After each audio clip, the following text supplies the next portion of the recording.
I'm Justin Moss from Florida Grand Opera, and an amazing thing happened on the evening of March the 24th, 1922.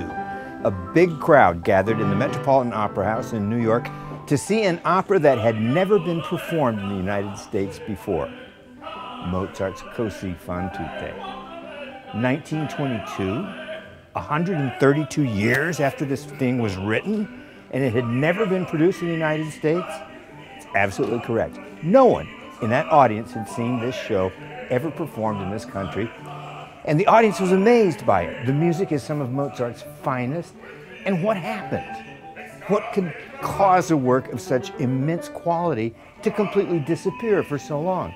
Today, Così fan tutte is considered to be about the 14th most frequently produced opera in the world, according to Opera America statistics, but it was simply gone for that long stretch of time. It was sort of a perfect storm of circumstances, if you will. The premiere of Così fan tutte was given in 1790, and the emperor in Vienna died after the 5th performance, and all the theaters were closed down for an extended period of mourning. The show at that time disappeared from the boards, and it never really got another start. During that 132 years, if you will, you heard sometimes arias performed by famous singers in concert, arias from Così fan tutte, because they were challenging and they were pretty showy and really exciting to hear. But in terms of the entire opera being seen, never. Except in Germany, during that long stretch of time, it was presented with some frequency, always sung in German instead of the original Italian libretto, but often with an entirely new libretto altogether. People had a lot of trouble with the story, and that was another issue that kept it from being seen really very frequently. The opera contains basically two couples who are central to the action.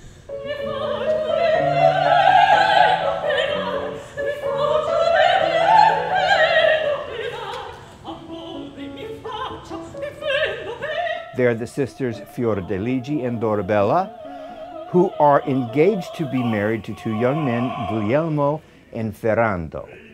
It so happens that Ferrando and Guglielmo find themselves in a coffee house early one morning, and they're drinking coffee and they're boasting about their girlfriends, who they love so much, and an older friend of theirs with a little more mileage on his odometer overhears them boasting about the fact that those girls would be faithful to them under any circumstances. He knows better and gets the guys to enter into a wager with him. He says, I can prove in one day that those women will be unfaithful if you if given the opportunity.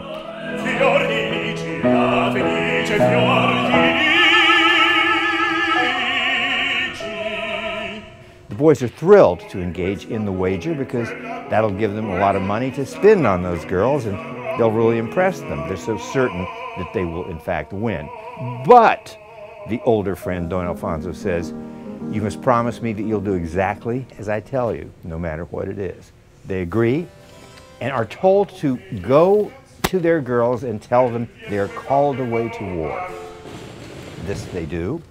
The girls are brokenhearted. They, together with the older friend of their fiancés, sing one of the most exquisite trios ever composed as the boys' ship disappears from the harbor and they go off for an extended absence of unknown duration, leaving the girls really bereft. The young men return shortly, though, in disguise, and we all buy it that the girls don't recognize them. And they're disguised in such a way that the girls find them to be hugely exotic but a little intimidating. Their goal is to switch partners and have each of them woo the other's fiancé.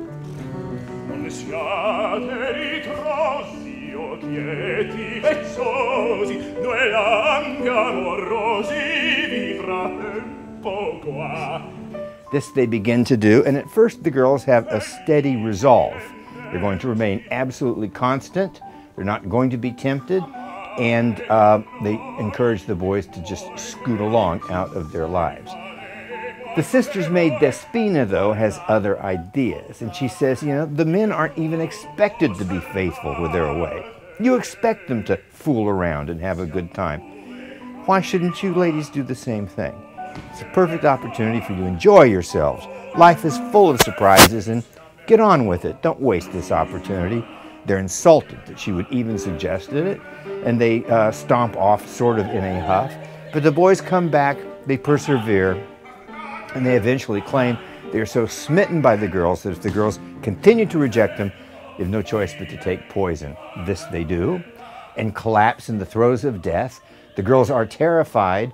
The older friend of the young man runs off to fetch a doctor and comes back with the maid, Despina, disguised as a physician. She carries with her, of course, a great magnet, part of the instrumentation of Dr. Mesmer, who was all the rage at the time and from whom we have the word to mesmerize. This she does with the boys with the magnet and extracts the poison of arsenic, which is a heavy metal, so maybe pulls it right out of the boys. The boys recover miraculously, feel that they're in heaven, and beg for kisses from the goddesses they interpret as the persons of Fiordaligi and Dorabella. This they are denied, and they redouble their efforts until finally the girls begin to cave. Eventually, they're head over heels in love with these strangers who have invaded their lives, so much so that they agree to marry them. Despina, the maid, again is pressed into service. She's sort of on the take from Don Alfonso, who's determined he will win the bet. She returns as a notary and conducts a marriage ceremony very officiously.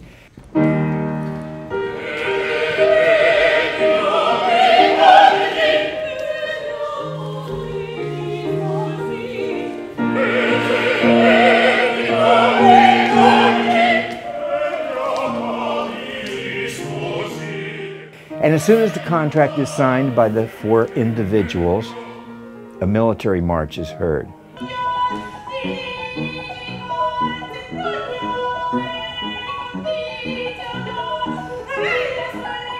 Curiously, it's the same music to which the boys had to march away to war. They're back, the girls are told.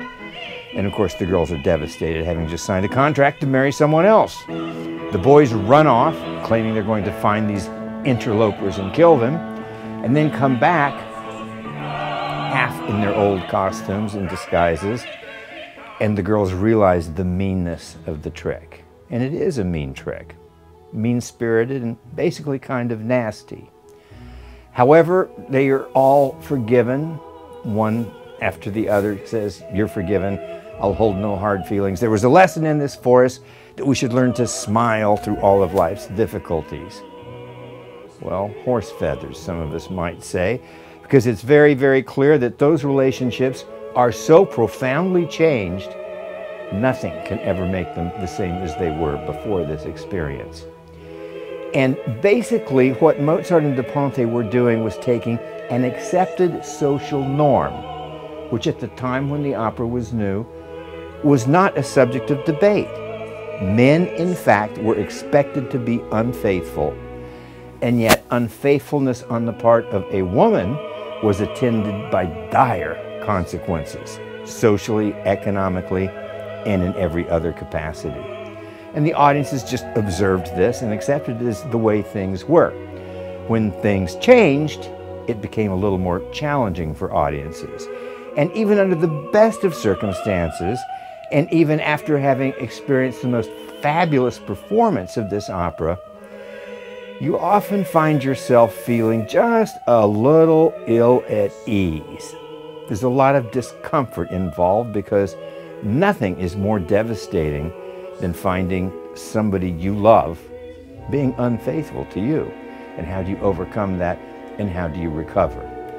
I suspect the only way you do is by letting some of the finest music ever written accompany this pretty sad narrative to provide for you one of the best evenings you're ever going to have in the opera house. Mozart's Così fan tutti, thus do they all, or so all women are like that. Join us at Florida Grand Opera for a smashing production.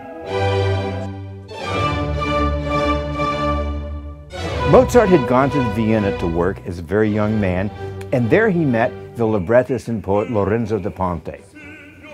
Da Ponte had been born in Venice and had begun his career there. He actually had finished seminary and was an ordained Roman Catholic priest, Although he had been born Jewish and his father had then converted himself and his 3 sons to Christianity in order to marry again.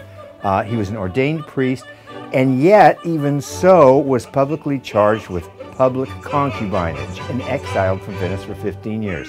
Who knew that was illegal? Nonetheless, off he went into exile. In Vienna, he became hugely famous and popular, and he wrote opera libretti, the text, the sung words, for a great number of composers, including Salieri, who was arguably at the time the most famous living opera composer. Mozart met de Ponte there, and de Ponte told him he would like to write a libretto for him one day, and Mozart wrote to his father and said, "The most famous librettist in Vienna wants to write a libretto for me." How exciting that is, but you know how Italian men are. They're always very gracious to your face, and, well, you know the rest.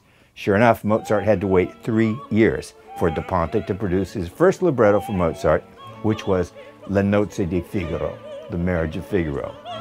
And as they say, the rest is history. That went on to become one of the most stupefyingly brilliant operas ever composed. It was an enormous success at its premiere and resulted in a commission for another opera the very following season. De Ponte again produced a libretto for Mozart, this time Don Giovanni, the story of the famous Don Juan. It too was a huge success. 3 years later, Così fan tutte, which was the third collaboration between Mozart and de Ponte, hit the boards for those ill-fated first 5 performances and then seemingly disappeared. De Ponte was really good at adapting stories that were already known. For example, The Marriage of Figaro is based on the Caron de Beaumarchais trilogy of plays, including The Barber of Seville, which Rossini later on would make into a hugely successful opera. And of course, Don Giovanni was a well-known legend. De Ponte had written the libretto for Così fan tutte sometime previously, and Salieri had attempted to set it to music, had begun to compose, but abandoned the project. Thus, the libretti was completely available, the libretto, for Mozart to complete his own opera based on that same text. It's the story of a test of women's faithfulness by fooling them, basically. It's a little bit mean-spirited. Maybe that, too, can be attributed to causing the opera to sort of disappear from the boards because of its difficulty. The opera, however, contains some of Mozart's finest music, and for that reason, people loved it. Early in the 1900s, champions came along who said, "I've rediscovered this music of Mozart, and this stuff is great. It's among some of the finest literature out there, and what's wrong with us? We haven't been doing it." One of the great champions for the neglected Mozart operas was Gustav Mahler, who was principal conductor at the Metropolitan Opera early in that century, and championed those works all over the place. Così fan tutte, though, was a special case. It didn't have the following and the popularity that Don Giovanni and The Marriage of Figaro had, because it had been off the boards for so many, many years. It required a special champion, and it found one in the person of the great German composer Richard Strauss, who as a young man discovered that score and thought, "Sheer genius! This is the most excruciatingly beautiful thing I've ever heard in my life." And he spent a good part of his life as a champion for people to hear that work, which almost nobody had heard.